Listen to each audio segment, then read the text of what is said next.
A única imagem que eu tenho sua é de um jovem, já com o uniforme verde do presídio. Tão bonito, tão seguro, tão forte. Ninguém entenderia o amor que nasceu dentro de mim naquele dia.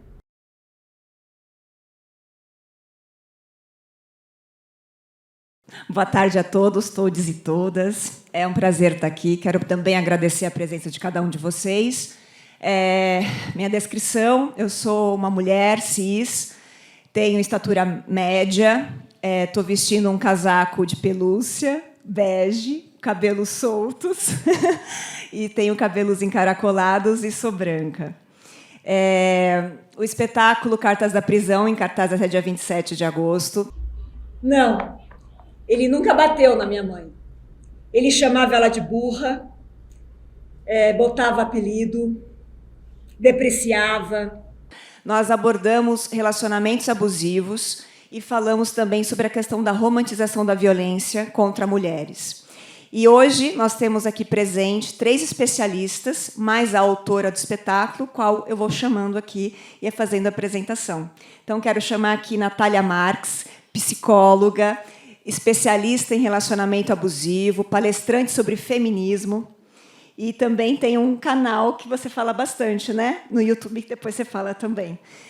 Chama aqui o professor Sérgio Barbosa, filósofo. Ele foi um dos primeiros especialistas falando sobre homens que são autores da violência nos grupos reflexivos, e hoje ele tem um trabalho muito interessante, já há mais de 30 anos antes da Lei Maria da Penha. Então, ele vai falar sobre isso. E Luciana Temer, advogada, presidente do Instituto Liberta, que fala sobre violência contra meninas e mulheres, violência sexual, estupro, abuso. E a gente vai, então, a partir dos especialistas, a gente vai falar sobre o espetáculo e sobre as temáticas. Então, eu também chamar aqui na tribuna Nana de Castro, dramaturga, roteirista, e que está comigo nessa pesquisa há 2 anos, né, falando e buscando conteúdo sobre mulheres que se relacionam com homens em cárcere. De toda forma, a gente vai trazer aqui algumas questões sobre as personagens que a gente aborda. Eu vou abrir aqui a palavra e a gente vai fazer mais um bate-papo mesmo, né? Então, o que a gente vai falar sobre a questão da romantização da violência? Quando a gente fala sobre relacionamentos abusivos, muitas vezes a gente acaba saindo desse lugar e falando assim, eu não passo por isso. Isso não é problema meu, eu nunca apanhei. Né? A gente coloca, às vezes, num lugar o abuso como se fosse uma violência física somente. A gente vai percebendo no decorrer do nosso projeto e pesquisa que o relacionamento, quando chega na violência física da mulher e das meninas, é porque já houve muito abuso psicológico e emocional. Então, a vítima está muito fragilizada quando ela chega nesse lugar. E a gente vai trazendo no espetáculo esses pequenos abusos sutis, velados, e para chegar numa violência física que muitas vezes chega ao feminicídio. Mãe, vem morar comigo. Vem ser livre. Vem ser respeitada de verdade. Então, o que faz a gente ficar dentro de relações abusivas? Sabe aquela frase que a gente escuta, mulher de malandro? Sabe aquela frase, ela está porque ela gosta de apanhar? Sabe? São essas frases que vão acentuando cada vez mais o preconceito e faz com que as vítimas em relacionamentos abusivos passem a não buscar mais ajuda, porque, afinal, ela se envergonha. E, muitas vezes, existe uma codependência emocional, né? E isso a gente vai trazendo também a perspectiva, o histórico daquelas vítimas. E eu falo também, isso o professor Sérgio vai poder falar também em relação sobre os homens, o quanto o que está por trás também de um homem autor da violência, né? Porque não adianta a gente só separar homens, mulheres, a gente vai entrar numa segregação e a gente não cura. Porque enquanto eu só fico falando, os homens são isso, a gente tem que se acolher, porque o machismo também afeta não só nós mulheres, mas os homens em relação às suas fragilidades, às suas vulnerabilidades. E isso é um lugar que a gente vai identificando no decorrer do processo. Então, eu vou abrir aqui a palavra. Nana, gostaria que você abrisse um pouco para falar do processo, e a gente passa para eles, pode ser? Sim. Então, gente, eu acho que das coisas mais... vou ficar em pé. Ficar em pé. Uma coisa legal que a Chica falou é que, quando eu me envolvi nesse processo para escrever esse texto, porque eu identifiquei nas minhas relações, na minha vida, e, olha, relação abusiva tem com o marido, tem do filho com a mãe, tem no seu emprego, no seu trabalho, do seu chefe. E, então, num primeiro momento, eu observei na minha vida. Eu olhei para a minha vida e, olha, eu sou, além de ser autora, dramaturga, eu sou psicóloga de formação, né? Em tese, se você me conhece, olha para mim, você vai falar de jeito nenhum que essa mulher viveria uma relação abusiva, né? E aí eu aprendi que esse abuso sutil ele é o mais perigoso, eu acho, porque ele é silencioso, porque nós todos estamos, nós mulheres, acostumadas a passar pano para ele, muitas vezes, porque a gente acha que é assim, é o jeitão, né? Essas coisas. Isso me deu muita vontade de trabalhar esse tema. E aí eu busquei uma coisa no texto que é bem, vocês vão ver, que é bem radical, extrema. E quem vai ver o espetáculo hoje, quem já viu, já passou por isso, né? Que eu quis fazer isso mesmo. Porque quando você está aqui e tem uma mulher apanhando aqui na casa do lado e você falou com ela já e ela não sai daquilo, o que acontece é que a gente julga e põe uma enorme distância e fala assim, não, eu não, é isso que a Chica falou. Essa mulher é louca, ela não tem autoestima, ela não tem amor próprio.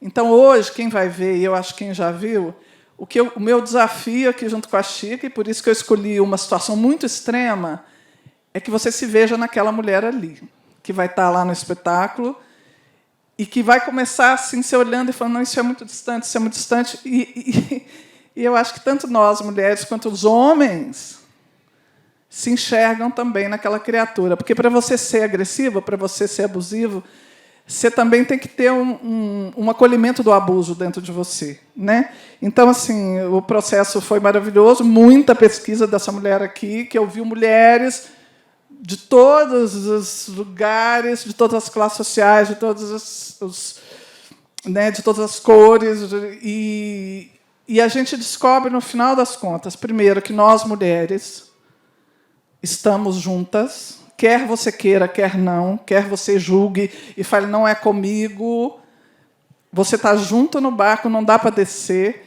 e, mais do que isso, os homens também. Nós, mulheres e homens, estamos juntos, quer a gente queira, quer não. Né? Eu acho que é isso que eu queria falar.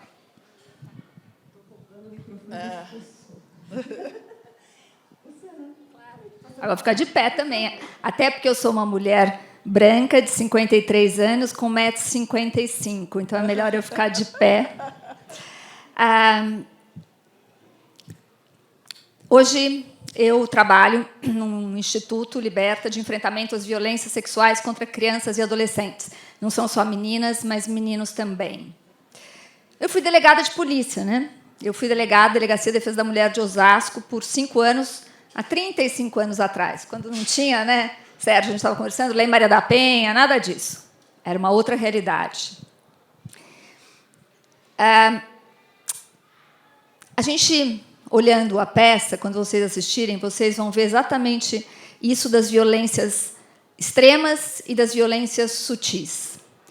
E parece que, hoje em dia, a gente consegue falar muito das violências extremas, de toda a ordem de violência, seja da violência doméstica, de gênero, entre homens e mulheres, seja da violência sexual contra meninos e meninas, essa menos do que a violência doméstica, mas a gente reconhece muito pouco as violências sutis.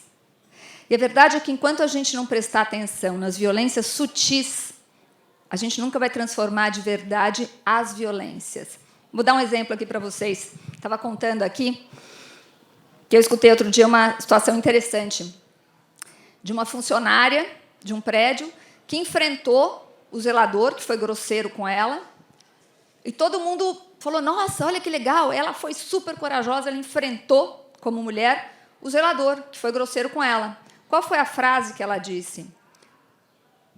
Você não pode gritar comigo, você não é meu marido para gritar comigo. Não é? E aí a gente fica perguntando, então o marido pode gritar e o zelador, que é o chefe dela, não pode? Né? Então, é dessa sutileza que a gente está falando. Mas aqui, deixa eu tirar isso aqui que eu me atrapalhando. Eu queria chamar a atenção para essa questão que eu trabalho hoje, que é a violência sexual contra crianças e adolescentes. Por quê? Porque a questão da violência, da relação abusiva, eu acho hoje, eu estou convencida disso, que ela tem muito a ver com essa situação de abusos e violências sexuais acontecidos na infância e adolescência. Eu vou dar um dado aqui para vocês, que talvez vocês não saibam, mas 61,3% de todos os estupros registrados no Brasil em 2021 foram contra menores de 13 anos de idade, meninos e meninas. Não é? Então, quando a gente fala de estupro, a gente pensa em mulher, a gente pensa em mulher adulta, mas não. A maioria dos estupros no Brasil são contra menores de 13 anos de idade. Somando os números, são mais de 4 meninas de menos de 13 anos estupradas por hora no país. Então, enquanto a gente estiver fazendo aqui essa conversa, 4 meninas, pelo menos, estarão sendo estupradas no país. Isto não é percepção, isto é dado oficial, de registro policial. Não é? E a gente não fala dessa violência. E o que acontece é, muito desses abusos, porque nem todo estupro tem penetração, nem nada disso, às vezes é um abuso só. Muitos desses abusos acontecem com crianças muito pequenas. E eu vou dar o outro dado para vocês. 40,7% desses abusos são praticados por pais e padrastos. 37% por primos, irmãos e outros parentes. E 8% por avós. Então, a gente está falando de uma violência praticada por pessoas muito próximas e queridas, normalmente. São relações de confiança. Quando esses abusos acontecem sem uma violência muito forte, que às vezes acontecem, na maioria dos casos, quando a criança é muito pequena, a criança aprende que a relação de amor é isso. É esta relação de abuso. E aí fica um processo muito inconsciente de construções abusivas, partindo do princípio de que o amor se constrói a partir desta relação. Aqui eu estou falando de uma relação sexual abusiva, mas não é só a relação sexual abusiva. Toda relação abusiva pode ser verbal, pode ser de maus tratos físicos. Quando esta violência, e esta violência normalmente parte de alguém próximo das relações familiares que deveria configurar amor, eu cresço com a ideia, lógico, inconsciente, de que isto é amor. E aí a gente tende a repetir estes processos. A gente precisa de muita consciência. Por isso que o Instituto Liberta, na verdade, a gente tem convidado pessoas adultas de mais de 18 anos a quebrarem o silêncio sobre violência sexual. Saiu hoje na Folha de São Paulo, e vai sair amanhã publicado, saiu no UOL, na Folha Digital, uma pesquisa que o Liberta encomendou para o Datafolha. Eu vou dizer para vocês qual é o resultado da pesquisa, sobre silêncio de violências sexuais na infância. Foi entrevistado um universo de mais de 2.700 pessoas adultas. Destas, 32% sofreram alguma violência sexual antes dos 18 anos. 32%, que dá 1/3 da população brasileira, o que, se você projetar, dá mais de 68 milhões de adultos no Brasil, 68 milhões que sofreram alguma violência sexual antes dos 18 anos. Muito bem. Desses que sofreram, 11% denunciaram.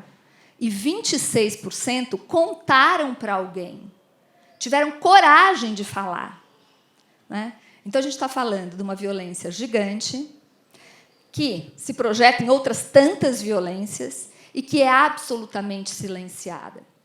Por isso, a gente está convidando, e aqui vou fazer o chamado de vocês, que são adultos, que estão aqui de mais de 18 anos, a entrar no site www.agoravocêsabe.com.br, agora você sabe, e identifica se você foi vítima de alguma violência. Tem lá, já fui vítima, porque vocês vão perceber que a violência sexual ela pode não ter nem toque, ela pode ser até virtual, mas a gente precisa dizer não a toda e qualquer violência, porque se a gente não disser não para as violências sutis, a gente vai continuar aceitando todas as violências. Se vocês foram vítimas de alguma violência, vem com a gente para uma passeata virtual. A última passeata sai dia 31 de agosto agora. É uma passeata no qual todas as pessoas que entraram dizem violência sexual contra crianças e adolescentes é uma realidade, eu fui vítima e agora você sabe. Ninguém dá nome, ninguém conta história. Eu estou na passeata por causa de uma violência que eu sofri. Não é? E não importa qual é. Não importa qual violência cada um sofreu. Importa que a gente tenha que dizer não juntos e juntas, porque são homens e mulheres, e estão lá homens e mulheres na passeata, dizendo não para toda e qualquer violência. Porque essa violência vivida na infância e não dita, não visibilizada, vai nos manter neste lugar de submissão e de naturalização de todas as violências. E é sobre isso que a peça fala.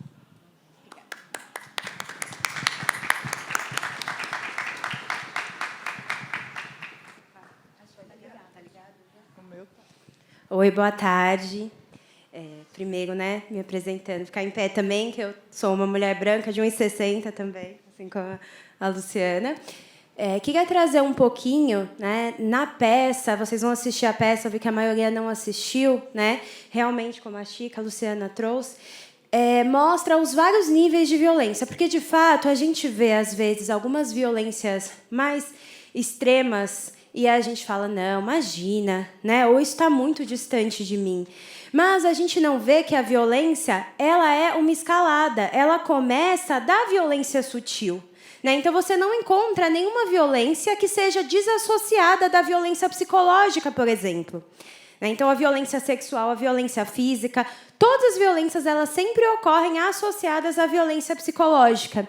E a violência psicológica, né, ela nem sempre ela é explícita. Então, eu sempre falo sobre isso, né, tanto nos meus atendimentos, quanto também faço um trabalho na internet, de que a gente precisa perceber que não é sempre aquela violência que vão chegar e vão te xingar diretamente, né? Vão dizer, vão te minimizar, vão te xingar ali, vão gritar com você, né? O seu parceiro vai gritar com você no meio de todo mundo. Ela nem sempre é assim. Muitas vezes ela é assim.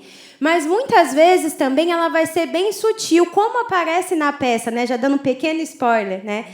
Na vida ali da Amy, ela aparece com uma da mãe, na verdade, né? Ela aparece com uma violência disfarçada de humor, que é algo que quase ninguém fala. Teve uma época que a minha mãe virou a Pig, sabe? Por causa daquela porquinha rosa do desenho. Sempre tinha a ver com excesso de peso ou falta de inteligência. Estilo tiozão do pavê, sabe? Faz piada, todo mundo ri. Então, é uma violência na qual a pessoa está sempre te minimizando, rebaixando a sua autoestima e dizendo, imagina, é uma brincadeira. E como a gente é socializada aqui, especialmente as mulheres, para entender que a gente precisa perdoar tudo, então a gente sempre escuta, né, sendo mulher. Ai, mas você também está sendo chata, né? Mas você reclama de tudo. Ó, desse jeito você vai ficar sozinha. Se você continuar reclamando de tudo que te falam, que bobagem. Aí a gente escuta algo sobre a nossa aparência, algo sobre o nosso comportamento, sempre uma piada ali que rebaixa a nossa autoestima, que diz que a gente é burra, que está numa roda de amigos e ali faz uma piada te rebaixando, né, zombando de algo que você disse. E aí o que acontece? Você se ofende, você acaba paralisando, mas às vezes você ri sem graça, né? Aquele riso ali sem graça, você está se sentindo mal, mas você não sabe se você pode se queixar daquilo. Você fala, né? Será que eu acho que eu vou estar sendo muito chata, muito sem graça se eu falar alguma coisa? Mas isso vai minando a sua autoestima. E essas violências vão sempre progredindo, né? Existem diversos estudos que mostram que as violências elas sempre progridem, elas nunca voltam e retrocedem e ficam mais brandas, elas sempre ficam mais graves, né? E mesmo que não se chegue na violência física, a violência psicológica ela deixa marcas muito profundas. Então, você ser constantemente rebaixada, desqualificada, xingada, né? Ou então você sofrer um controle muito grande, que você é constantemente ali controlada por alguém, né? Aonde você vai, com quem você fala, você está num lugar e você está hiperalerta porque aquela pessoa pode achar que você está olhando diferente para alguém, né? Você não consegue trabalhar direito, você não consegue estudar direito, você não consegue viver direito, porque você está num constante estado de tensão, né? Então, essas são algumas das violências que, às vezes, a gente minimiza, que a sociedade fala, ah, é só isso. Mas essa mulher nem apanha. E a gente vê muito isso na peça, né? Que pouco se fala ali sobre uma violência física. E a gente vê violências muito profundas, que são psicológicas, a violência sexual, que muitas vezes é dificílimo para as mulheres identificarem, porque a gente não é ensinada a identificar a violência sexual, né? A gente acha que é só a penetração, não percebe que a violência sexual, a gente não aprende o que é consentimento, né? De fato, existe uma cultura, e é uma coisa que a Luciana trouxe, muito interessante isso, né? De que, você não é meu marido para gritar comigo. Então, a gente tem uma cultura que ainda entende, de certa forma, até hoje, que quando se casa com alguém, ele é o seu dono, né? Você é a propriedade. Então, ele pode fazer o que quiser. Ele pode agredir, ele pode cometer um estupro, porque pouquíssimo se fala sobre estupro marital, por exemplo, né? Que uma mulher pode sofrer um estupro dentro de um relacionamento. E infinitas mulheres já sofreram dentro de namoros, casamentos. Então, são coisas que a gente acaba pouco falando e que deixam marcas muito profundas, né? Quando a gente chega, por exemplo, numa roda de conversa sobre o assunto, num consultório de psicologia, a gente percebe a profundidade dessas marcas, né? E sobre romantização da violência, queria falar um pouquinho como isso está em toda a nossa esfera social. Então, existe toda uma manipulação midiática para que a gente veja a violência de forma romantizada. Então, se a gente perceber ali como que se mostra a violência, principalmente essa sutil, nos filmes, nas séries, a gente sempre fala, né, dos filmes de comédia romântica, sempre existe aquela ideia de que aquele relacionamento começou violento, mas aí foi passando, aquela mulher foi dando muito amor para ele e aí ele mudou, né? Então, a gente tem essa distorção da ideia de amor na nossa mente, de que se você amá-lo o suficiente, ele irá mudar. Ou então que esse homem, estou falando aqui de homem, né, porque eu falo mais de violência contra a mulher, que esse homem ele só é violento porque ele não recebeu amor suficiente, né? O que tem fatores ali, acho que o Sérgio vai falar melhor, né, com relação à violência dos homens, mas a gente vai acreditando de que se eu acreditar, se eu der infinitas chances, se eu der amor o suficiente, ele irá mudar. E aí a mulher vai ficando ali, né, naquela relação que vai se tornando cada vez mais abusiva. E isso é alimentado ali na mídia, em todo o nosso imaginário social, fica internalizado em nossa mente, né? Fica uma mensagem inconsciente de que amor é assim. E como a Luciana trouxe também, a gente vai recebendo essa mensagem desde criança, desde muito novinha, né? A gente vai recebendo essa mensagem de que amor e violência, eles coexistem. E pior, de que violência é sinônimo de amor, né? Então, na vida das crianças, elas vão vendo ali o relacionamento violento dos pais, das figuras que estão ali em volta dela, e ela vai ouvindo ao mesmo tempo de que isso é amor. Então, ela vai entendendo, né? Então amor é assim. A gente fala coisas simples que a gente não percebe, né? Coisas bem simples, que, se uma criança está brigando com a outra, o que se fala ali?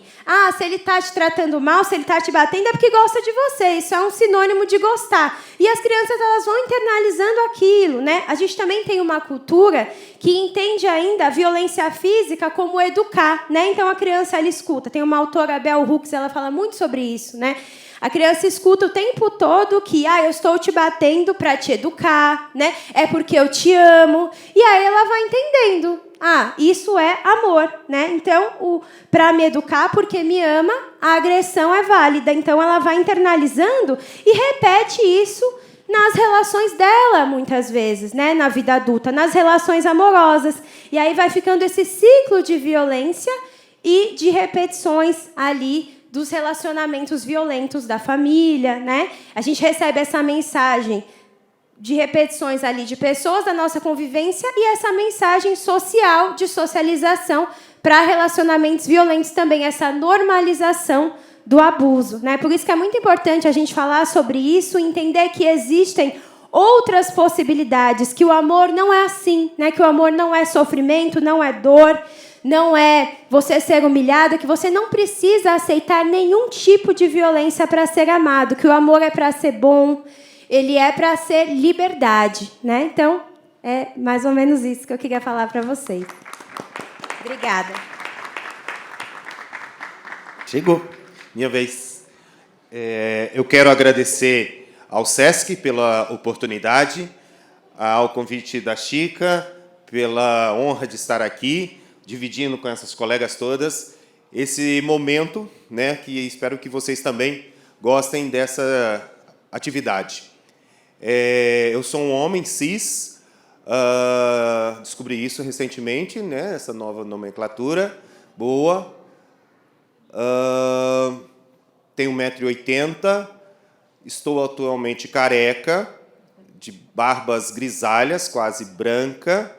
Estou vestindo uma jaqueta marrom e uma camisa rosa, calça branca e sapatos marrons. Bom, por onde começar? Eu vou começar como a minha veia pede, como educador. E eu vou provocá-los e provocá-las e provocá-los todos para fazer uma reflexão. Posso? Qual o contrário da palavra não? Sim. Vocês vão falar bem alto. Quando eu falar não? Sim. Não? Sim. Sim. Não. Vamos lá agora no meu ritmo, tá bom? Não, não, não. Sim, sim, sim. Sim, sim, sim. Não, não, não. Beleza. Vamos mais uma vez. Alto, gente, para estrondar o SESC. Não, não, não.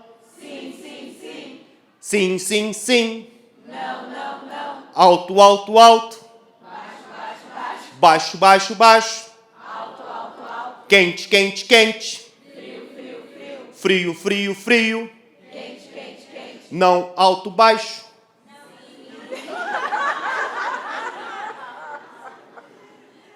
O que aconteceu? Deu tilt? Tela azul? Tam. Não, não, não. Sim, sim, sim. Não, alto, quente. Sim. Não vou continuar. Essa é uma dinâmica que é para a gente entender. São quantas palavras nessa brincadeira? 6. Olha só que confusão a gente faz. É difícil, né? E é mais ou menos isso que a violência faz na vida de homens e de mulheres. A violência é uma perversão. Ela perverte o sentido das coisas, o sentido da vida. Ninguém se relaciona com uma pessoa com data de validade. Olha, dia 20 de agosto, amanhã eu vou começar a te bater. Alguém começa assim? Alguém começa um relacionamento falando assim, esse relacionamento vai durar 4 meses, 5 anos, 10 anos. A gente sempre acha que o relacionamento vai durar para sempre. A gente sempre acha que o relacionamento vai durar eternamente. Mas acontece alguma coisa no meio desse relacionamento e que, muitas vezes, as pessoas que estão fora começam a perceber, fulana, você saía tanto, você era tão divertida, você andava assim, com saia assim, assim, passeava e tal. O que aconteceu? É que eu estou apaixonada. É que eu estou amando. Amando da ordem do outro, né? Amando da ordem do outro. o que aconteceu com a sua vida depois desse relacionamento? Você aumentou a amizade? Você começou a sair mais? Você começou a estudar, a descobrir outras coisas, a viajar? Ou, ao contrário, você cada vez ficou mais, recolhida, reclusa? Você perdeu as amizades que você tinha porque alguém julgou que aquela amizade não era tão boa, não era tão legal, passar na casa da mãe, conversar com a mãe. Pois é, gente. Se esse início de relacionamento você já entrou perdendo, com certeza, muita chance desse relacionamento ser um relacionamento abusivo, ser um relacionamento tóxico, ser um relacionamento em que mulher perde, mas o homem também está perdendo. O homem também está perdendo por quê?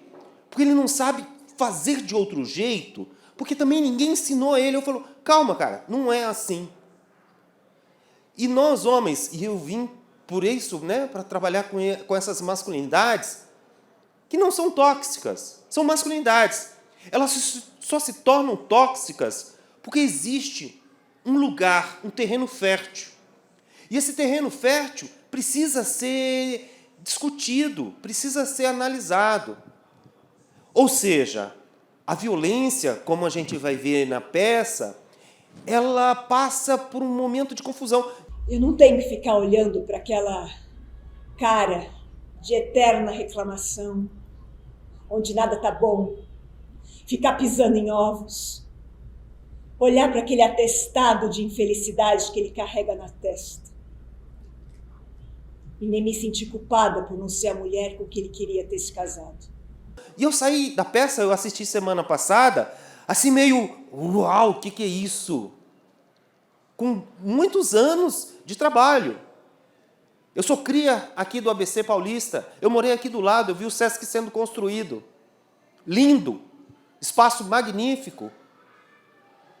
Então, o que é essa violência? E como que nós, homens, e aí eu posso falar desse lugar, como que a gente enxerga essa violência? Geralmente a gente enxerga como algo natural da nossa própria formação, da nossa própria educação. E isso atravessa a nossa educação de uma forma em que a gente estaciona, como eu estava brincando, na 5ª série, emocionalmente. A gente não consegue se tornar um adulto na relação, porque a gente tem medo de abrir nossos corações, nossos sentimentos.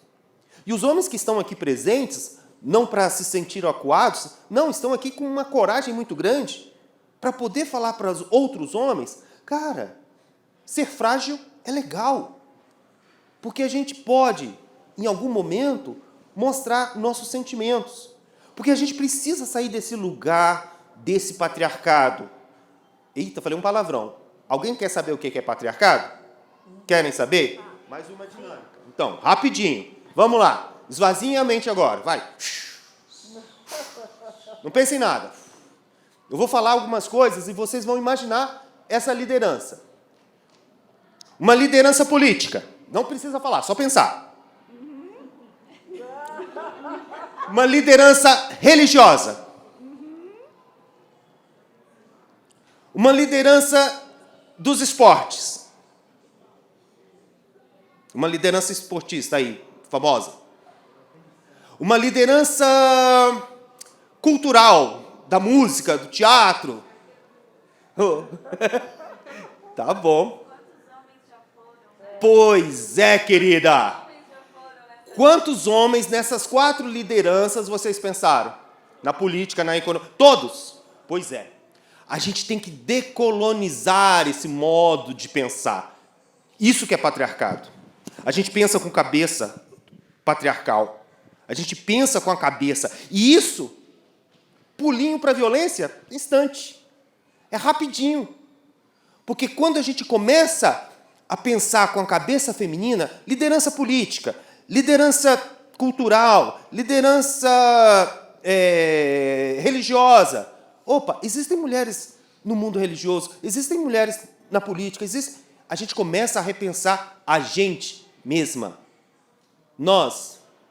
E nós, homens, precisamos incentivar outros homens a deixar esse lugar. Como vocês irão assistir, peraí, por que esse homem vai, de certa forma, com uma artimanha, né, trazendo... Eu sabia que tinha alguma coisa errada. Até minha mãe ria assim, meio sem graça. Ela dizia, é o jeitão do seu pai. Daí, com o tempo, a minha mãe foi ficando meio anestesiada. Todo mundo foi ficando meio anestesiado. Só que isso não sai mais do corpo.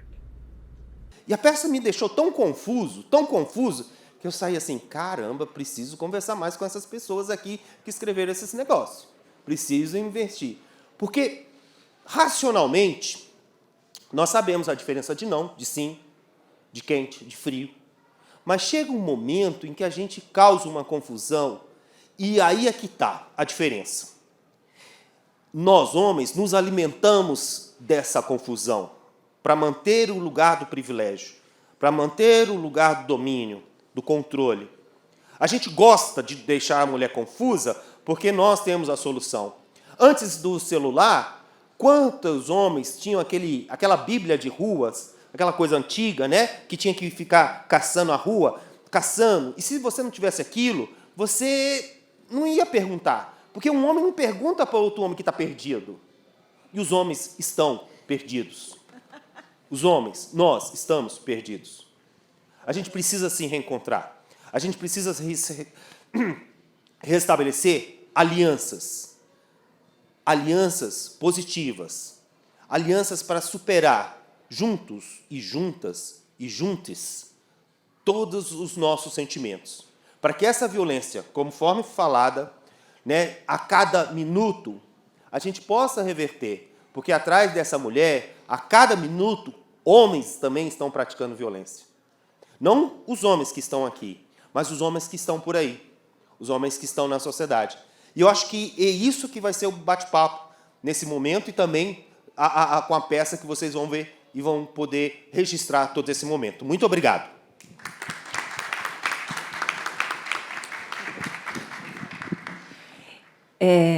Eu gostaria de abrir agora para perguntas e para a gente poder iniciar de fato esse bate-papo e a gente poder aqui fazer essas intervenções entre nós. Então, alguém gostaria de começar? Boa tarde, pessoal. Boa tarde. Obrigada por todos, por eu estar aqui, pelo convite do Vem Maria, por eu estar aqui. Mas a minha pergunta é em relação a nosso amigo aqui, que ele falou do domínio do homem, né? No meu caso, em algumas vezes, o meu marido, ele não... acho que ele não entendeu que ele era casado. Ele continuou com os hábitos dele de solteiro, né? E as quadras segunda, quinta e sábados. Então, esses dias, se eu tivesse de folga, amor, fica comigo? Não, né? Eu não posso faltar. E é o dia inteiro. Nossa, você joga a bola, você é o presidente, digamos, o dono do time. Você fica com o seu time até meio-dia. De meio-dia, você vem para casa ficar comigo. Isso estou falando de mim, né? Vamos passear, vamos a algum lugar. Não, de lá ele saía para outros lugares, né? Bebia e chegava em casa 7, 8 horas. Então, isso é normal?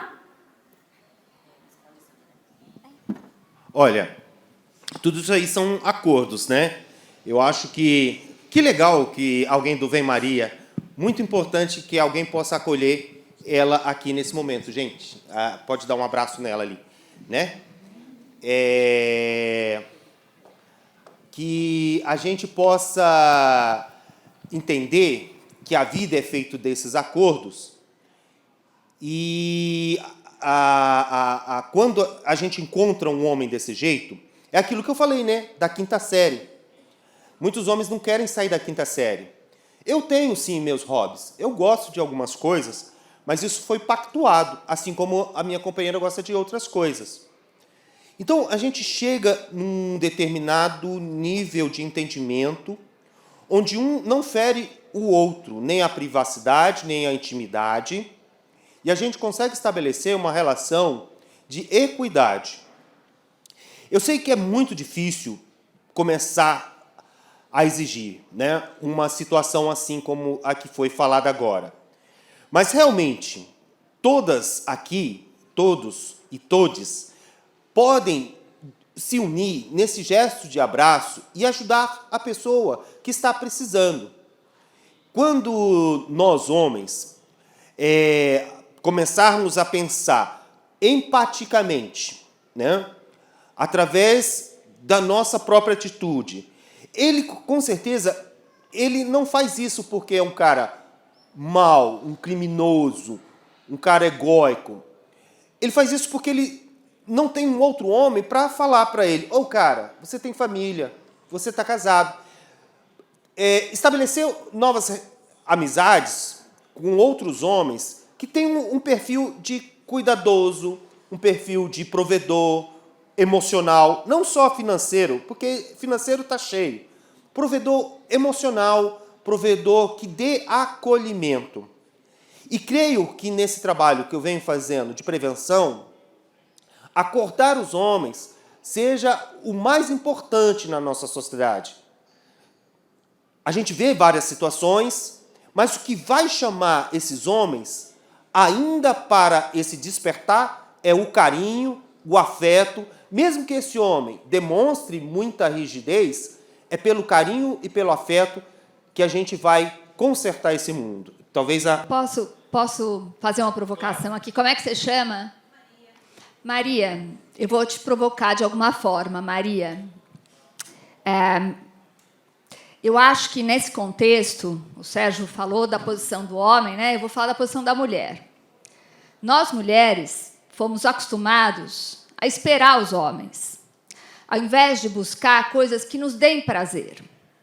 O seu marido estava fazendo coisas que dão prazer para ele. Você pode ficar chateada que ele tenha escolhido estar em outra situação e não com você. Mas você já se perguntou o que você gostaria de fazer para você?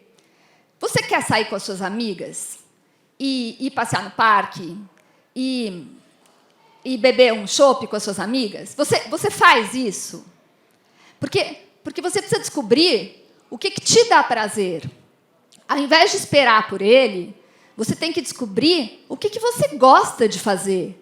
Porque as mulheres são acostumadas a esperar que os homens cheguem.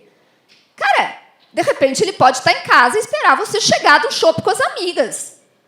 E o que ele tem que aprender é que, se ele vai jogar futebol, e é legal, você pode beber chopp com as suas amigas, e ele tem que entender que é legal. E a gente descobrir prazeres que são muito para além da relação com o homem.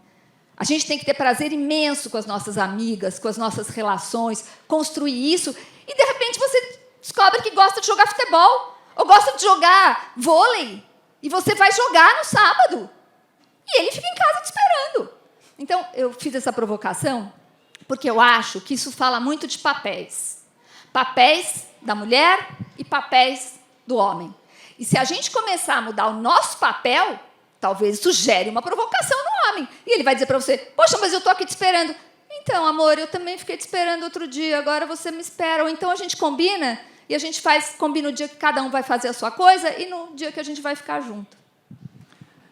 Eu queria falar uma coisa também, que eu acho que é anterior a isso, que é uma coisa social e cultural das mulheres serem criadas para casar. Assim, parece que, se você não casar, é um horror. Assim. É melhor ter um homem bandido, criminoso, mas eu tenho um homem em casa. Não ter um homem em casa, na nossa sociedade, é ser a escória enquanto mulher. Se você é mulher sem um homem, por isso o casamento, para nós, significa uma coisa, para ele é outra. E, culturalmente, a piada é: casou, hein, coitado, fulano casou, se ferrou. Ele é isso, ele entende o casamento como um prejuízo, ele já veio aqui obrigado, forçado para esse inferno, vai perder as amizades, vai perder... E nós é a salvação. Então, quando se está nesse lugar da troca, que você ter um homem, e eu conheço muitas mulheres que estão com homens porque, socialmente e culturalmente, se ela ficar sozinha, para a comunidade dela, para a família dela, ela passou a ser um pária, um lixo, entendeu? Enquanto ele, se ele ficar sozinho, ficou solteiro, vai para... Então, é uma coisa que a gente... Eu não sei se para nós, né, assim, no lugar que nós estamos agora, eu entendo o que é difícil, porque para você quer estar com ele e quer fazer os programas com ele, certo? Assim, você quer, porque você foi casar, você casou para isso. Você entende essa relação assim. Mas é que eu vejo essa armadilha antes, né? Eu vejo ela armada antes, mas acho que isso é uma coisa que a gente vai aprendendo aos pouquinhos, a sair dessa armadura que te vestiram quando você era muito pequena. Vestiram uma armadura em você e falaram: olha que lindo esse vestido. Tchã! Vai saindo dele devagarzinho, experimenta dar uns passinhos fora desse lugar. Viu? Você não veio ao mundo para ser casada, você veio ao mundo para ser feliz.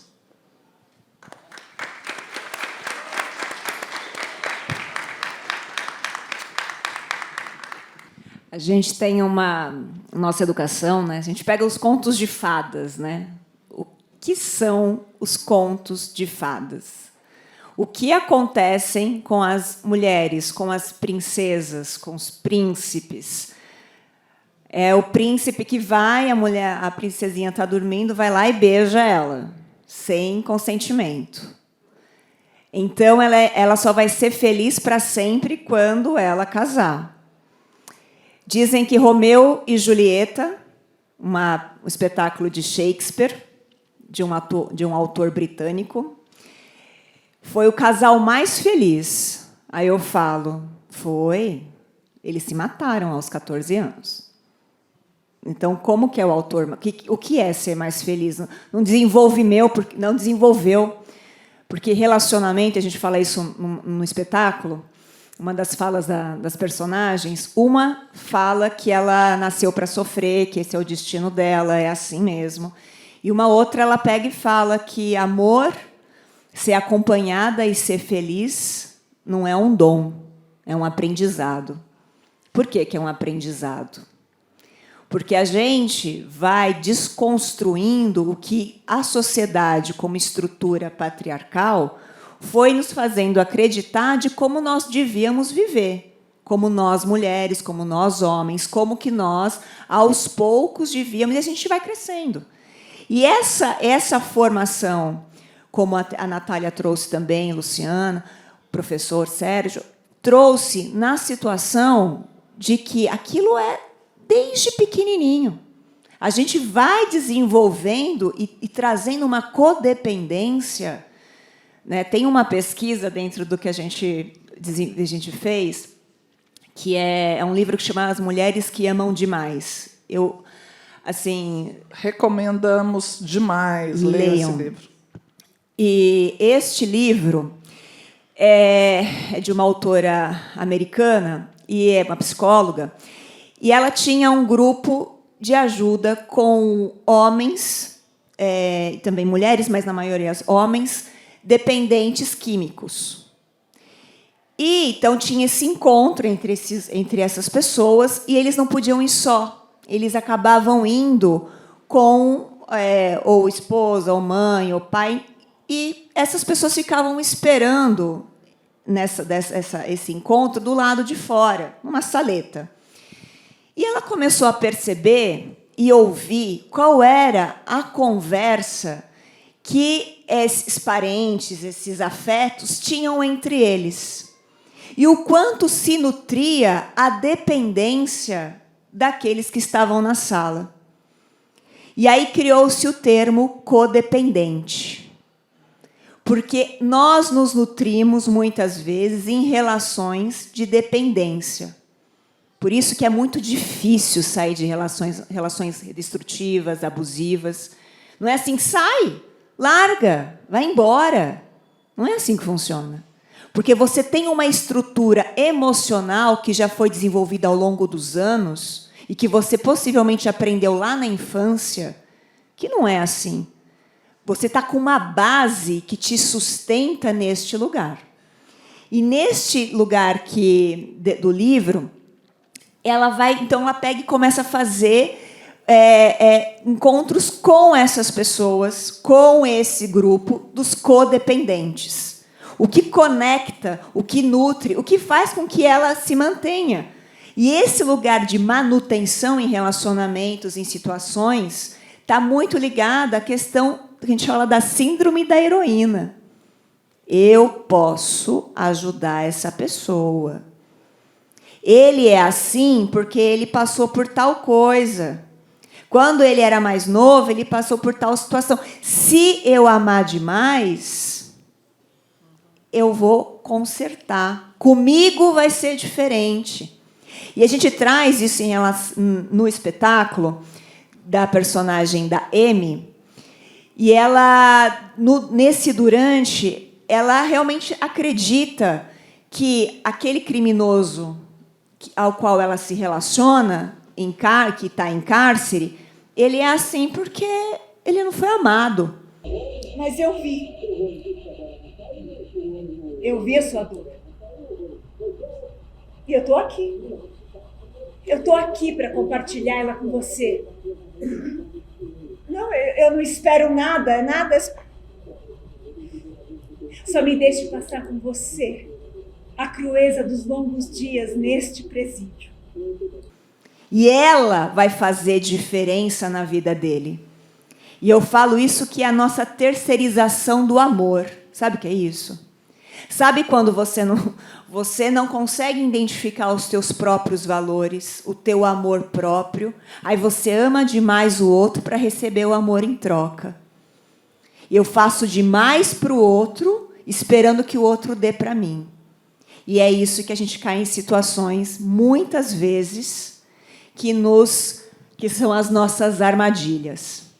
Então, assim, eu dou demais para o outro, eu amo demais, eu faço de tudo para o outro ficar comigo porque eu sou muito legal. Quem muito dá, muito cobra. É uma roubada. E aí, o outro não vai te dar. Você que decidiu fazer isso por ele. Mas o outro tem as questões dele. O que faz de você se manter em relações que te colocam para baixo?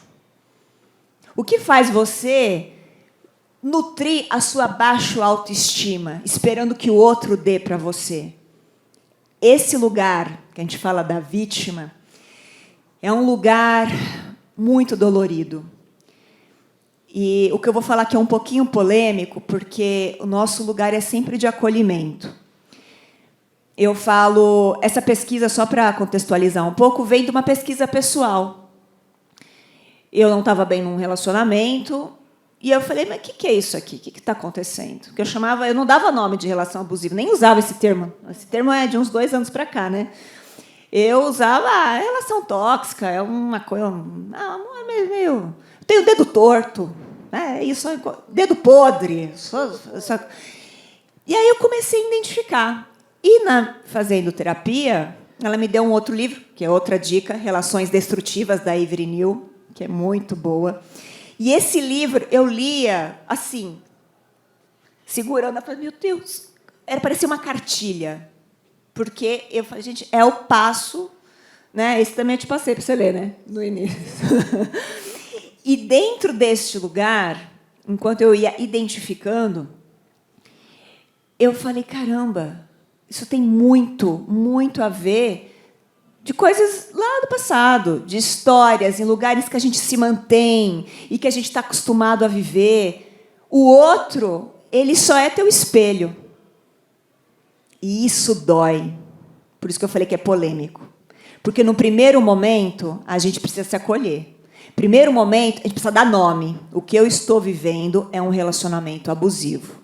Não é uma relação tóxica.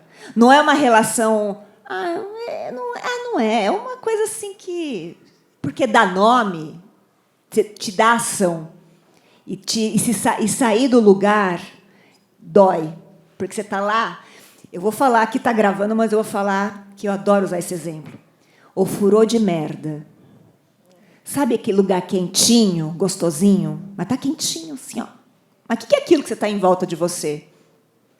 E aí, para sair, vai feder, né? Porque você vai ter que entrar em contato com o ar. E aí, esse lugar é um lugar que a gente precisa dar ação, porque a gente também precisa se mover para buscar a nossa felicidade. E a felicidade está na fazer aquilo que a gente gosta. Então, no primeiro momento, você identifica o relacionamento abusivo e depois, a próxima fase, assim, o que me mantém nesse relacionamento? Todas as pessoas que estão envolvidas nesse projeto sempre têm alguma história. Todas. Não tem uma que se aproximaram de nós ou que eu trouxe que não tinha a ver dessa história. E são pessoas assim, que a gente fala, não tem classe social, não tem raça. É claro que dentro das violências tem as suas gavetas, né? Tem mais violência de mulheres periféricas, mulheres negras, e a gente vai, né, trazendo isso. Isso é importante dizer. Não é que é todo mundo igual, mas cada um está vivendo algo que se agrega com a questão estrutural da sociedade. Então, só para contextualizar o quanto que a gente precisa também se mobilizar, porque esse lugar é um lugar muito difícil da vítima. E a gente usa outros termos, né, que são as sobreviventes, que são aquelas que saíram da situação de violência, mas que deixam marcas. Eu, como artista, eu falei, o que eu posso fazer com isso? Né? E a gente, então, vai se unindo para poder levar a luz, né, juntos. E é isso, estamos todas ligadas. Essa frase é da peça, vocês vão entender depois que assistirem. Então, volto aqui a abrir para perguntas. Boa tarde a todos. Eu gostaria de parabenizar todos vocês e dizer que isso tem que existir com mais frequência, é muito importante. Eu acho que a gente só consegue mudar uma sociedade trazendo informação, e esse é um lugar plausível e de grandeza para nós. Enfim, eu vou fazer a pergunta especificamente para... Desculpa? Luciana. Em relação à violência, porque assim, uma questão que eu vejo, presencio, eu sou uma sobrevivente, digamos assim. Eu venho de um pai perverso, eu já fui casada com traços de psicopatias. Eu não posso confirmar que é um psicopata, porque eu não sou psiquiatra para dar diagnóstico, enfim. Hoje eu me encontro no mundo da psicanálise, eu estou me formando psicanalista, pós-graduada em psicanálise. E estou aqui para contribuir também com muitas mulheres. Eu também estou desenvolvendo esse trabalho com mulheres. A maioria dos meus atendimentos são mulheres que vêm de violências, né? De abusos e violências, enfim. E a minha pergunta específica é em relação à justiça. Porque eu percebo que existe um déficit muito grande no acolhimento de mulheres que sofrem por violências físicas, sexuais, muitas vezes, dessa negação, porque a própria justiça ela não acredita, ela precisa de provas assim muito esclarecedoras para você conseguir punir ou até mesmo prender uma pessoa que tenta fazer algum tipo de abuso ou até mesmo uma violência física ou até mesmo uma ameaça de morte. Então, assim, eu gostaria de saber se houve algumas mudanças, se existe um melhor acolhimento nesse ponto, porque eu percebo que ainda é muito falho o nosso sistema judicial. Como é que você chama? Simone. Simone, vamos lá. Acho que você começou falando uma coisa bem importante, que é a importância da gente falar com mais frequência sobre esses assuntos e todos os assuntos. Então, eu vou fazer aqui uma comparação, que é violência contra a mulher. Né? Eu falei que eu fui delegada há 35 anos atrás, não tinha Lei Maria da Penha, não tinha crime de feminicídio. A Lei Maria da Penha, acredite se quiser, de 2006, não é? Crime de feminicídio agora, recentemente, e tantas outras leis e políticas públicas mesmo, tipo Casa da Mulher Brasileira, tudo isso foi criado a partir de uma sociedade que começou a provocar a discussão da violência contra a mulher. Então, sociedade aqui organizada como nós, que foi batendo no assunto, até que você faz o primeiro movimento importante para resolver e mudar uma cultura, que é todo mundo falando sobre isso. Hoje, apesar da violência contra a mulher ser muito grande, todo mundo fala sobre isso e se constrói lei e política pública para esse enfrentamento. Muito bem. Por quê? A sociedade hoje botou a lente da violência contra a mulher. Quando você olha a violência sexual, em especial violência sexual contra crianças e adolescentes, você vê uma sociedade que não está com a lente. Ou seja, as pessoas vítimas são desacreditadas. Sabe o que me procuram muito, Simone? Mulheres que perdem a guarda dos filhos para o pai, porque ela acusou o pai de abuso. Então, o pai, que é um médico, um advogado, né, que foi acusado de abuso, de abusar do filho, a mulher vai lá e tem coragem e denuncia. E ele ficou com a guarda. Sabe o que acontece? Isso é na área criminal. Então, você está falando de sistema de justiça. Na área criminal, ele está sendo processado, investigado. Mas o que acontece? A maioria dos abusos não deixa marcas, a não ser que sejam coisas muito graves. Você falou disso. Quer dizer, é muito difícil provar, porque é a palavra da criança, a palavra da mãe. E aí o sujeito entra na esfera civil com uma coisa chamada alienação parental. Não é? Alienação parental, que é justamente a mãe está querendo afastar o filho de mim.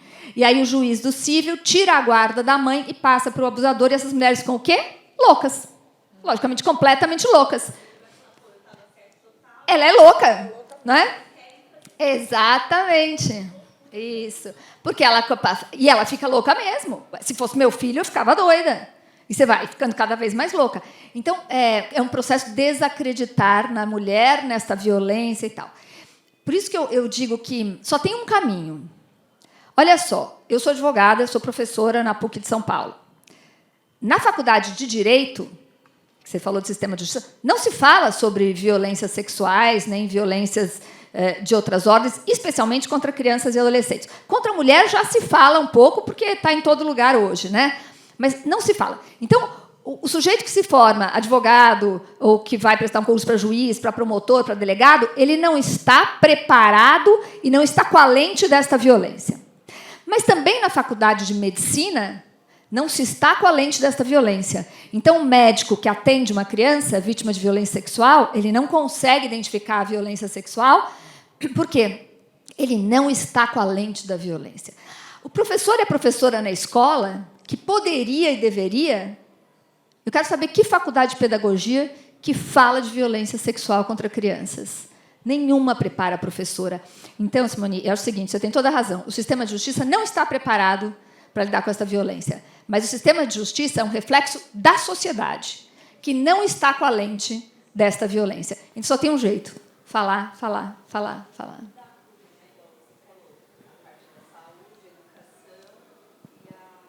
Mas isso só vai acontecer quando essas violências forem de verdade um problema na sociedade e a gente se colocar e todo mundo colocar a lente e todo mundo legitimar as violências. Quer dizer, a fulana falou que foi vítima, ela foi vítima. Até se prova o contrário, mas ela foi vítima. Não é? A criança sofreu um abuso, contou que sofreu um abuso, ela sofreu um abuso, até que se prove o contrário. E a gente precisa inverter um pouco essa lógica. Eu ia dizer justamente isso, né? Só fazendo um comentário, que eu acho que é importante que a gente amplie essa reflexão para entender, porque as pessoas julgam muito. Ah, por que essa mulher não denunciou? Né? Ah, por quê? Nossa, é só denunciar. Só que a gente não vê o antes, né? Como que nós nos comportamos com mulheres que sofreram violências, né? E crianças também. Então, quando uma mulher chega e te conta, né, quando ela é invalidada, você interfere, você valida ela, porque tudo começa antes de chegar lá no judiciário, né, de chegar lá na denúncia. Existe toda uma sociedade que faz a negação da vítima, né? Então a gente desacredita, a gente diz, como a gente já falou aqui, né, que violência não é violência. Imagina, só isso. Ah, você está falando isso? Que frescura! Tem mulher lá que está sofrendo coisa pior. Vai para casa, aceita. Você tem sorte que ele é trabalhador, que ele é isso. Pelo menos ele é um bom homem, está reclamando. E aí a gente vai cooperando e vai alimentando essa mulher chegar lá e não conseguir denunciar, ou ela chegar lá e conseguir... Porque, como a Luciana falou, né, essas pessoas que estão nas lideranças, elas estão nessa sociedade. E a gente não se ocupa de falar sobre isso, né? Então, acho que é sempre importante a gente perceber o nosso papel antes de chegar lá em cima, né? Eu queria fazer uma pergunta para vocês três, assim, porque a sensação que eu tenho é sempre que é uma balança de dois pratos. Então, a mulher é a vítima, tem as vítimas de um lado, os agressores do outro. E eu acho que isso não muda, porque esse que se coloca no protagonismo da agressão, ele não está se enxergando como estou perdendo também. Sabe, como estamos todos perdendo. Fica sempre tem uma chorando, choradeira, você se vira, por que você não se vira? E, sabe, fica essa balança, que eu acho que é uma coisa ainda social maior da competição, do mais forte. Se é mais forte, né? Será que não falta todo mundo entender que está todo mundo perdendo, gente? Os homens que vão para o trabalho comigo, eles vão por uma decisão judicial. Eles cometeram um crime, tem um boletim de ocorrência e eles têm que passar por lá. E quando eles vão presos é porque não por causa da violência que eles praticaram contra a mulher, é porque desobedeceram uma lei judicial. Mas o que a gente faz nesse projeto? E vai muito nessa direção.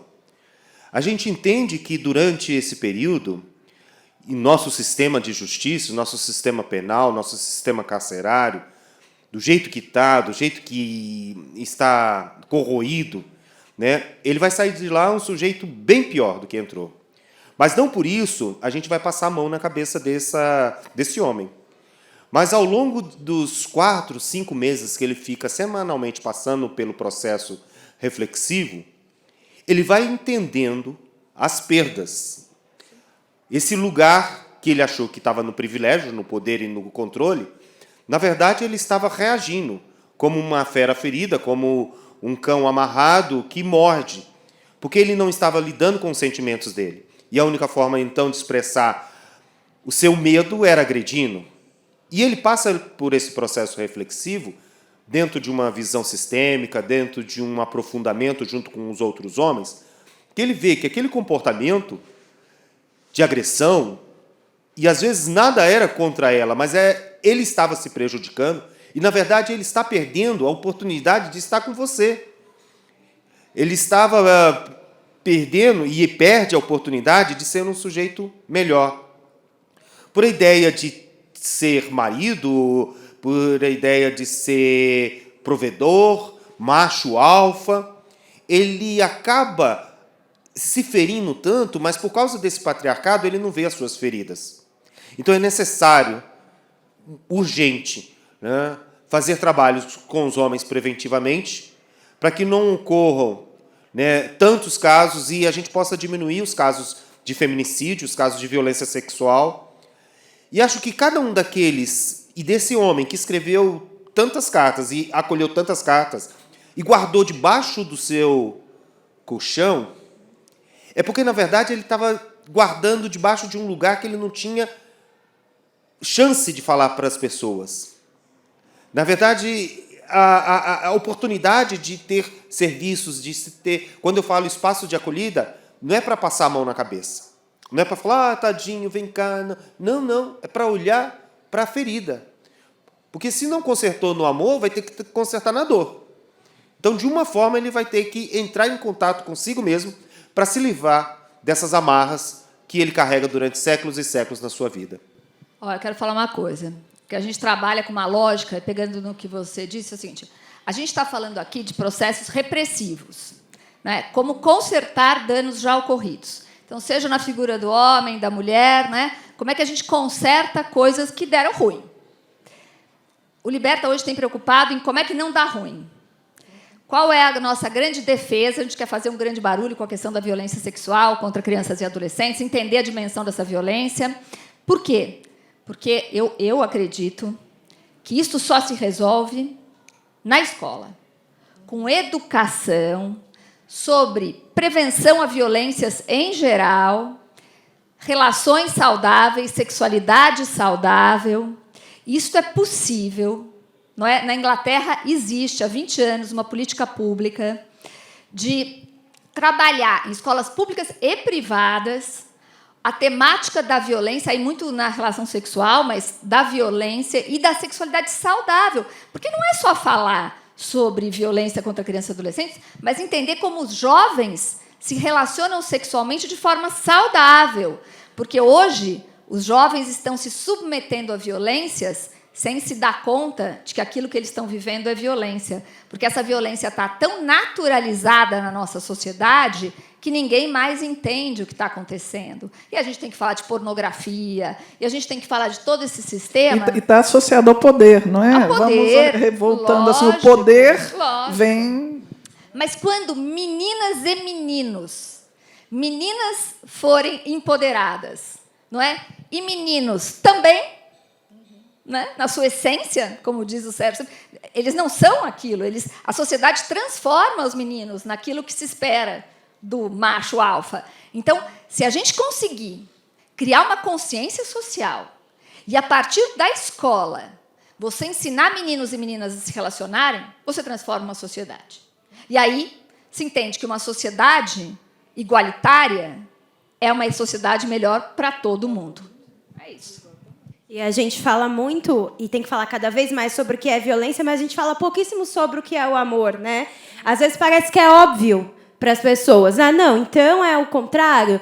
Mas a gente não sabe, não é óbvio na nossa sociedade, né? Cada uma vai ter uma construção do amor. Então, acho que é muito importante também da gente começar a dizer e ensinar para as crianças desde pequena e falar sobre isso também. O que é um amor? O que é uma relação saudável? Quais são os pilares de uma relação saudável? Não é óbvio, porque toda a socialização é na violência, né? Então, que a gente fale também sobre amor, sobre, nossa, o que é estar com alguém e ser bom, né? Como é que alguém me alimenta aqui, eu estou aqui e eu também alimento o outro? Como é estar com alguém sem a dependência? Dessa maneira ali, mais leve, né? Eu não preciso, aquela pessoa não vai me completar ali, porque a gente aprende muito que uma relação só é amor, que também tem essa romantização dos ciúmes e da posse, né? Ah, então se eu amo alguém, eu tenho que querer estar com a pessoa 24 horas por dia, ela também, eu preciso controlar todos os passos, eu preciso me fusionar a ela e a gente virar um só. Tem essa, viramos um agora, casou, virou um. Não, você tem que ser dois, né? E a gente fala pouco sobre isso, assim,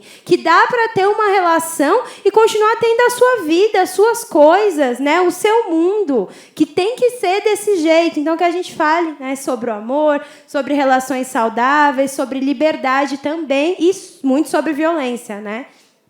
E eu acho legal, assim, mesmo que você não tenha conseguido ainda viver aquilo, eu tenho 2 filhos, eu tenho uma filha, e não é que eu sou perfeita, eu sou foda, eu estou aqui, parece que eu estou falando aqui, estou cheia de ir bem na fita. Não, nossa, eu faço muita coisa que eu olho e falo, mas você pode virar para aquela menina e falar, olha, isso é o que eu estou dando conta. Não quer dizer que isso é o caminho, que isso é, você pode, sabe, você pode ser diferente. Porque, às vezes, a gente fica tão fragilizada nesse lugar, quando você se vê como uma pessoa vivendo abuso, que você se cala mais. E aí você vai ficando menos empoderada. Então, assim, cara, também tem um momento da gente reconhecer e falar assim, nossa senhora, isso aqui está muito ruim, como a Chica viveu um dia, como eu vivi um dia, não consegui sair, é uma lama, você sobe, escorrega, sobe, escorrega.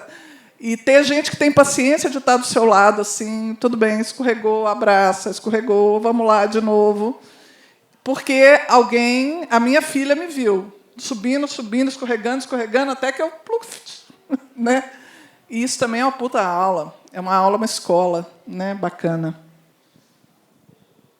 Temos mais perguntas? Mais perguntas, temos uma aqui primeiro. Depois ali, né? A gente já entra na fase final das perguntas e acho que depois na fala de encerramento dos convidados também. Luciana, você pode, por favor, falar como que a gente identifica quando a criança ou jovem está sofrendo abuso, principalmente na nossa sociedade, na nossa cultura, que a gente acaba estimulando isso. Vai lá, dá um beijinho no tio, abraça, senta no colo dele, olha como ele é bonzinho, olha, ele te trouxe uma bala.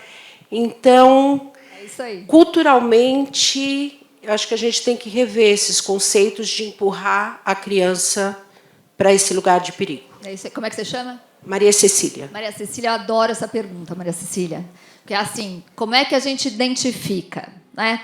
E aí, eu não sou psicóloga, eu acho que até alguém pode responder melhor do que eu, porque na literatura tem várias coisas. Então, se você vê que a criança está mais triste, ou está mais agressiva, ou está comendo mais, ou está comendo menos, ou está dormindo mais, ou está dormindo menos, ou está mais alegre, enfim, eu ia ficar doida. Eu fico pensando sempre, se eu tivesse que identificar pelos sinais, eu ia ficar muito angustiada.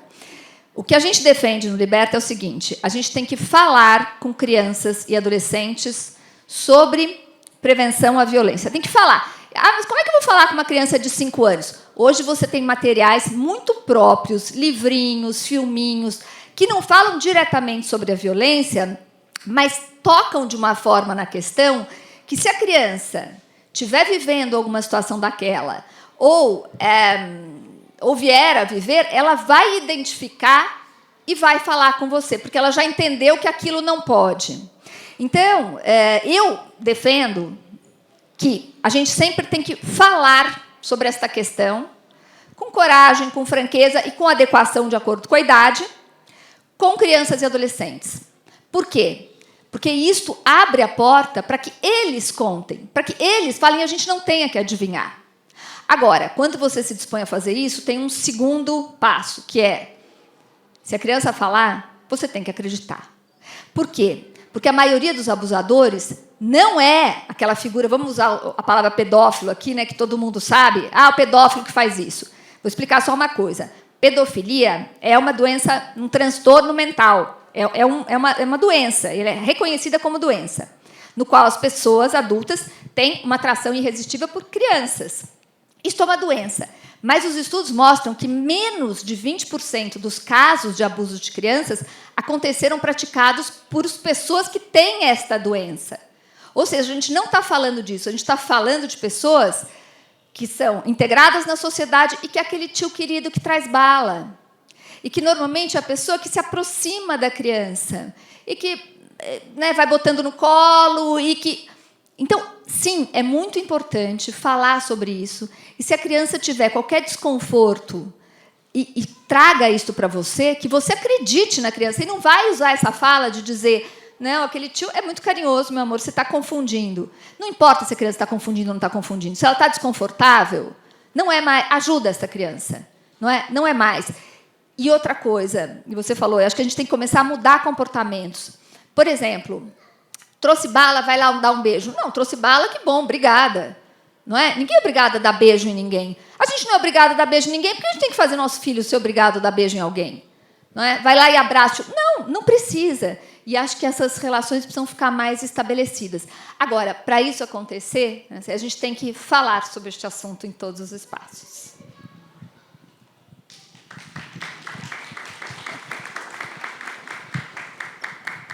Mais perguntas? Temos uma aqui, depois lá na frente mais duas. Obrigado. Boa tarde. Eu gostaria de agradecer a todos aqui da mesa pelas reflexões. Eu tenho trabalhado atualmente na frente de atender a sobreviventes e, por outro lado, atender também os agressores e uma parcela da população que vai sentindo os efeitos diretos ou indiretos de muitas dessas situações que foram faladas aqui. Eu acho que duas delas que têm aparecido para mim, eu gostaria de pedir a vocês que, se puderem, falarem um pouco, sobre esse avanço dos movimentos masculinistas que vem tendo no Brasil, né, dessas pessoas que vêm, a partir desse ponto que a gente tem tentado evoluir essa discussão, pessoas tentando fazer uma regressão a isso, defendendo, tentando resgatar esse papel do homem, do macho, da virilidade, tentando afirmar que o homem é desse jeito, violento e ponto final. E, por outro lado, a influência que vem tendo na boca de muitos profissionais, infelizmente, um certo machismo esotérico, uma ideia de energias masculinas e femininas desequilibradas que levam a uma situação que eu nem tenho muito o que comentar a respeito. Eu gostaria de ver com vocês isso. Obrigado. O nome, por favor? Oi, Alessandro. Alessandro, ótimo. Né? Atualmente, nas redes sociais, existem muitos lugares desses movimentos. E que, na verdade, esses movimentos também estão reagindo. Reagindo porque estão sendo atacados na sua base, no seu patriarcado, no seu conservadorismo. Então, existem outros movimentos de homens, né, grupos aí bem estruturados, sempre a questão, a base social, racial, né, a questão contra as fobias, LGBTQIA+, fobia, é importante, movimento antirracismo, a questão de gênero, a questão feminista. Então, a gente tem que ter muito cuidado para entrar nesses movimentos, olhar realmente qual é a base, o que sustenta. E, assim, existe na rede social alguns grupos querendo reivindicar esse lugar do homem perdido como um lugar sagrado perdido, né? Voltar atrás aí a ser a base dessa sociedade. Mas eu acredito que isso seja só momentâneo. Que se a gente quiser mesmo aprofundar, se a gente quiser mesmo estruturar uma boa política, participar de ações como essas, promovidas pelo SESC, junto com esse teatro, a gente vai ver que esses movimentos bastam uma simples ventania e eles logo caem. Movimentos mais sustentáveis, robustos, de homens, Papo de Homem, Versão H, homens, vários grupos, é só baixar na internet. Se quiserem meu contato, aí, professor Sérgio Barbosa, tenho vários grupos, inclusive aqui em Santo André, e agora José, chamado assim, que trabalha muito fielmente a toda uma questão de transformar essas masculinidades, essa forma tóxica do homem ser na sociedade, para uma forma mais saudável. Me perguntaram certa vez, Sérgio, você é feminista? Eu falei, claro que não. Eu sou um machista em transformação, em mutação, em mudança. Porque todo dia a gente tem que estar muito atento. Muito, muito, muito, muito. Alerta o tempo todo. Porque senão a gente acaba engrossando esses movimentos e, através e por meio da linguagem, como muitas músicas, reforçando esse lugar do homem na sociedade. Então, acredito que hoje tenham mais artistas muito mais conscientes desse novo lugar, nessa nova sociedade, do lugar do homem e da mulher na sociedade. Só fazer um comentário sobre isso, né? Eu falo bastante desse assunto nas minhas redes sociais, até convido vocês, depois se vocês quiserem conferir, é Psi Natália Marques. O Sérgio falou muito bem, né, dessa questão, e eu vejo também, sempre digo lá, que o patriarcado ele vai sempre arrumando maneiras de se atualizar, e a gente precisa estar atenta. Por quê? A gente vive numa sociedade que a gente está lutando contra ele, mas ele está sempre buscando se sustentar. Então, as formas de dominação elas vão se atualizando, né, para que se mantenha a mulher nesse lugar da feminilidade, né, e o homem nesse lugar de dominação. A gente ainda vive nessa cultura. Então, eu percebo hoje nas redes sociais um movimento também das mulheres falando para as mulheres, tem dos homens falando para as mulheres e para os homens, e das mulheres falando para as mulheres desse movimento de sua energia masculina está desequilibrada. Só quando a gente vai olhar isso, né, e fiquem atentas com esse tipo de conteúdo, é sempre dizendo que a mulher, para se manter numa energia feminina, ela precisa estar no lugar de serventia. Se ela é uma mulher mais agressiva, né, que está reivindicando os seus direitos, que não tolera a violência. Se ela é uma mulher que fala, né, que grita. Se ela é uma mulher que não está no lugar de passividade, está sendo colocado nesse lugar de, olha, então você está sendo muito masculina. E como isso é utilizado? Então, mulheres que são muito masculinas ficaram sozinhas, seu relacionamento está desequilibrado, é por isso que ele vai mal, é por isso que você não tem um relacionamento. E a gente aprende aqui nesse sistema que a gente vive sendo mulher, de que se a gente não tem um relacionamento, a gente não é nada, né? De que nós seremos consideradas sujeitos a partir de ter um relacionamento com o homem, que a gente vive numa cultura extremamente heteronormativa, né? Então, é importante que a gente se atente, porque sempre vai surgir ali. A gente vê o movimento feminista crescendo muito, grupos de masculinidade, né, saudáveis crescendo muito, e, ao mesmo tempo, sempre vai surgir coisas para contrapor. E nem sempre vai ser aquela conservadora explícita, né, que você fala, nossa, vai vir aquela coisa mais mística, né, uma coisa mais disfarçada, mas sempre vem. E a gente precisa se atentar para não cair nessas armadilhas, né, porque leva também a relacionamentos abusivos. Pessoal, vou pedir licença aqui para vocês, que eu vou me preparar para o espetáculo, mas ainda vamos continuar mais um pouquinho aqui. Quero agradecer, eu vejo vocês daqui a pouco. Tá bom? Obrigada.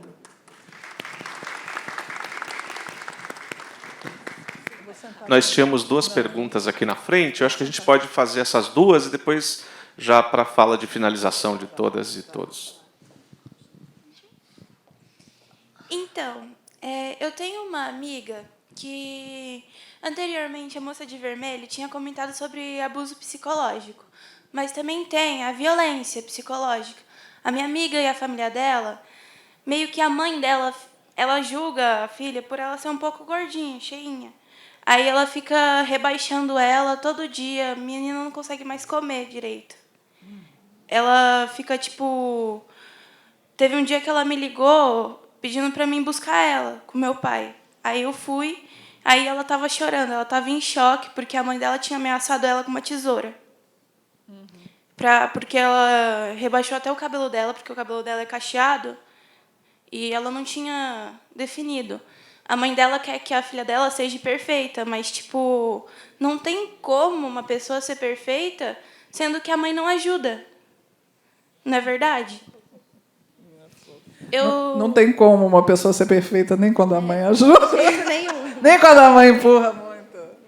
A gente fala muito de relacionamentos abusivos, nos relacionamentos românticos, mas a gente não fala tanto quanto ele vem de todos os lugares, né? Como a Nana trouxe, ele vem da família, ele vem do trabalho, ele vem de todos os lugares. E na família, muitas pessoas sofrem relações violentas na família. E muitas vezes, quando a gente vê que ela sofre uma relação violenta ali na vida adulta, no seu relacionamento romântico, a gente vai investigar e ver que ela sofreu na família também, né? Que tinha um pai violento, rebaixando, controlando, que tinha uma mãe violenta ali, como você trouxe, né? Rebaixando a aparência, a autoestima. Então, é muito importante que a gente se conscientize sobre isso, porque a gente também tem uma cultura que ainda entende, além do marido, né? Os pais também como dono dos filhos, donos das crianças, que podem falar o que quiser, né? Que pode controlar como quiser, e não considera o sujeito individual, né? Que a gente tem ali nossos direitos, que a gente não tem que dominar e controlar o outro. Então, é importante que a gente conscientize que não é normal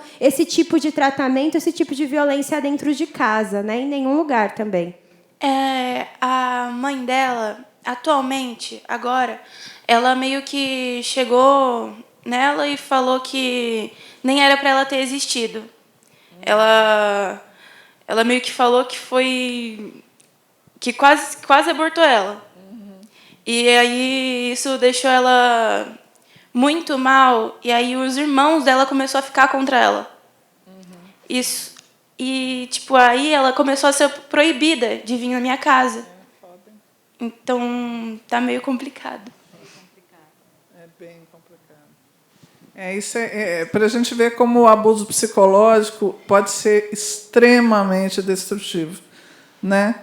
E é preciso alimentar essa menina com consciência de que isso é um universo externo e uma fala que ela pode um dia, né, superar. Eu queria... Desculpa.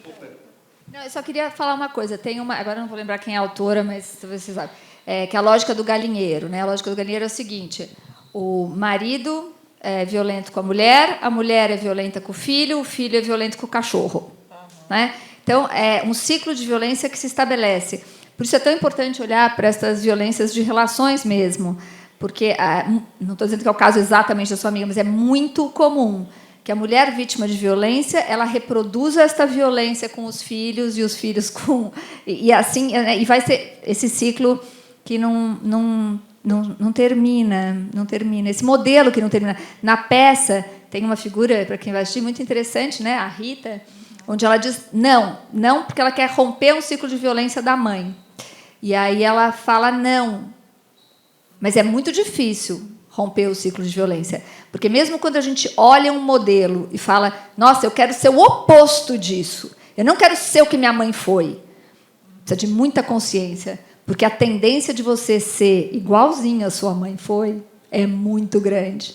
Então, precisa de muita consciência para sair desse lugar. E você percebe o quanto essa menina é forte?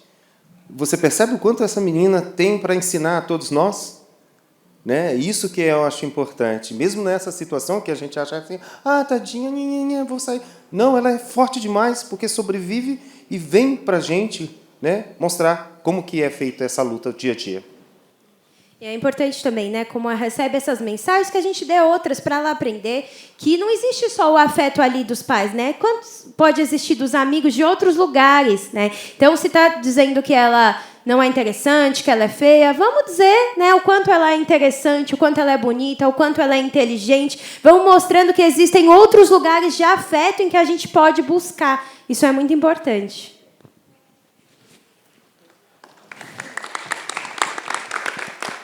Tem mais uma última pergunta? Tinha alguém aqui na frente que tinha... Você? Boa noite a todos.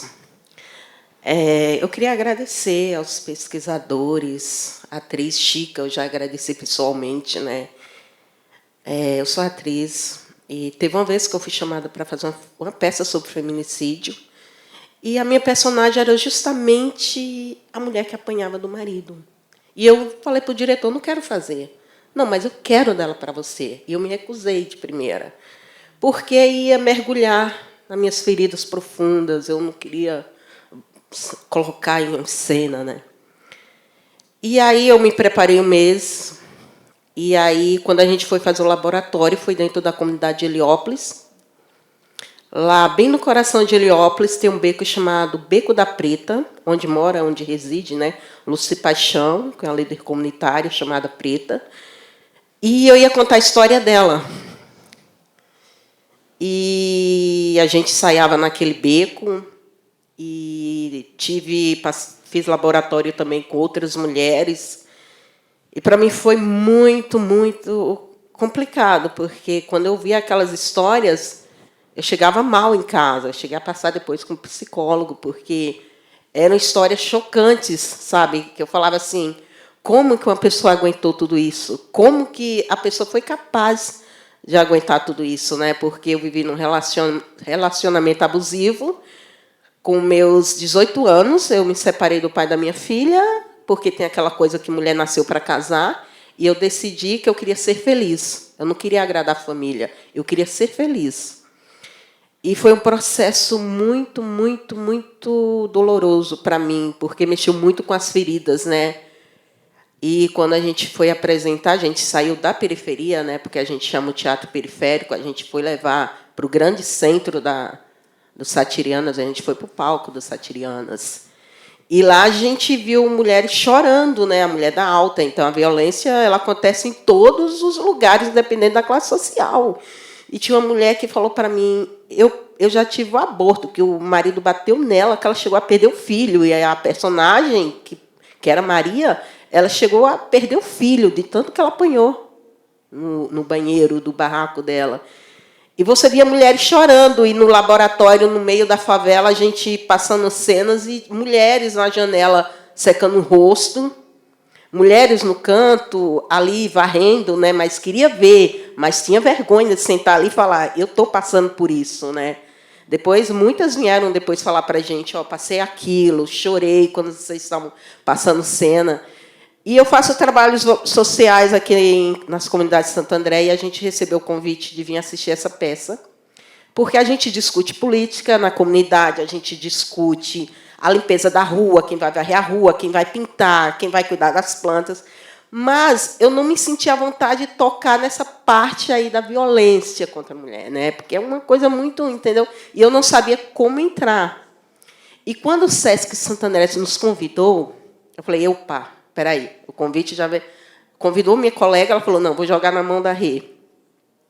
E aí eu juntei, a gente mora em torno de várias comunidades, e eu escolhi mulheres especificamente, não só de uma localidade, mas da Gonçalo, da Tamarutaca e da Prestes Maia. Eu escolhi a dedo essas mulheres para vir assistir a peça. E foi muito impactante. Eu queria que elas vissem, não eu contando, mas que elas vissem uma personagem que elas, de uma certa forma, se vissem.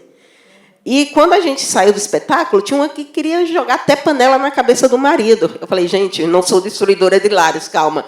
Me chama de gorda, aquele desgraçado. É violência. Quando chegar em casa, vou matar Eu falei, gente, calma. E a Chica até riu no final do espetáculo, né? E quando foi domingo, meio-dia, eu estava vindo da casa da minha mãe, estavam todo mundo na praça.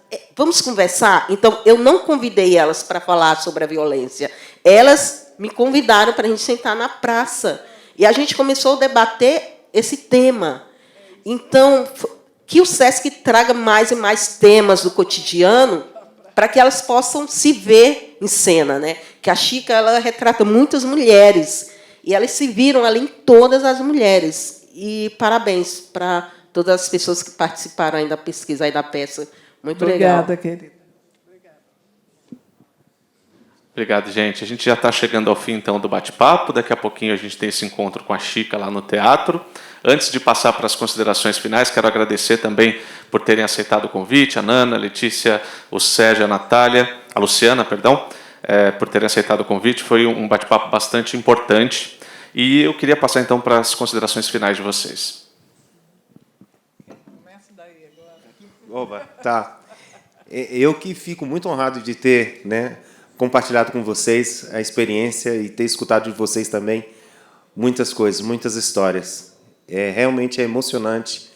E eu saio daqui realmente assim muito feliz e contente, reafirmado e com uma energia maior de trabalhar com esse propósito, né? Os homens precisam de uma educação baseada na equidade de gênero, olhar para os homens como um lugar de responsabilidade. O nosso projeto, que começou aqui em Santo André, realmente começamos no Parque Andreense, Vila Luzita, Jardim Irene, né? Era projetos preventivos. E muitos homens falavam assim, eu não sabia disso, eu não conhecia isso. Então, eu acredito no poder da informação, do conhecimento, da educação informal, do processo educativo. Esse sim transforma vidas, esse sim transforma, né, e salva vidas. Muito obrigado por todas, e todos e todas.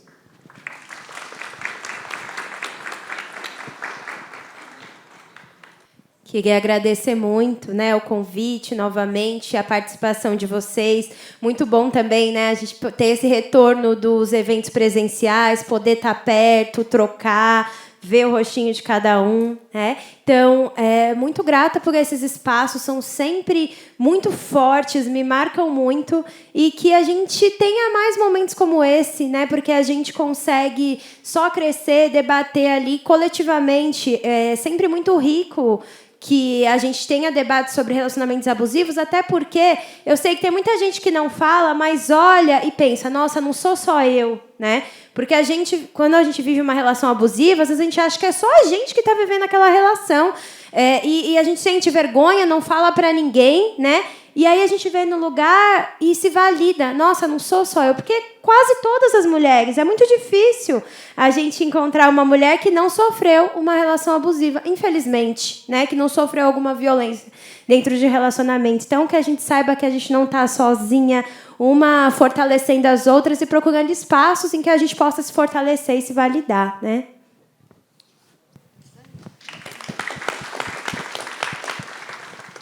Bom, também queria agradecer muito o convite do SESC, o convite da Chica, a potência de uma peça como essa, né, como foi dita aqui, acabou de ser dito pela... Como é que se chama? Regiane.